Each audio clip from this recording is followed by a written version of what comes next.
નવસારી જિલ્લા વાંસદા તાલુકા પંચાયતની 28 બેઠકો અને જિલ્લા પંચાયતની 7 બેઠકો પર વાંસદા તાલુકા કોંગ્રેસના ઉમેદવારોએ ફોર્મ ભર્યા છે। સ્થાનિક સ્વરાજ્યની ચૂંટણીના પડઘમ વાગી ચૂક્યા છે, જેને લઈને નવસારી જિલ્લાની વાંસદા તાલુકામાં રાજકીય માહોલ ગરમાયો છે।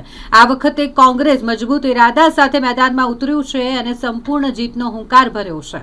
હાલ વાત કરીએ આ ઉમેદવારો તાલુકા પંચાયતની 28 બેઠકો અને જિલ્લા પંચાયતની 7 બેઠકો પરના જે કોંગ્રેસના ઉમેદવારો છે તે મોટી સંખ્યામાં પોતાના સમર્થકો સાથે પહોંચ્યા હતા અને તેમણે ઉમેદવારી ફોર્મ ભર્યું છે। આગામી ચૂંટણીમાં જીત થશે તેવો વિશ્વાસ પણ વ્યક્ત કર્યો છે। સ્થાનિક સ્વરાજ્યની ચૂંટણી જાહેર થઈ ચૂકી છે।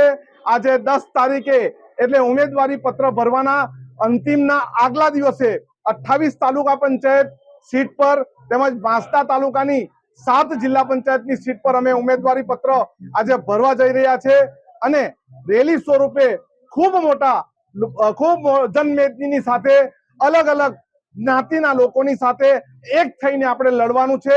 કોઈ પણ ઉમેદવાર હોય, આપણો ઉમેદવાર પંજો છે અને આવનારી 26 તારીખે અમે તમામ સૌથી વધારે મતદાન કરીને અમે 28મી તારીખે તાલુકા પંચાયત પર કોંગ્રેસનો ઝંડો લહેરાવીશું।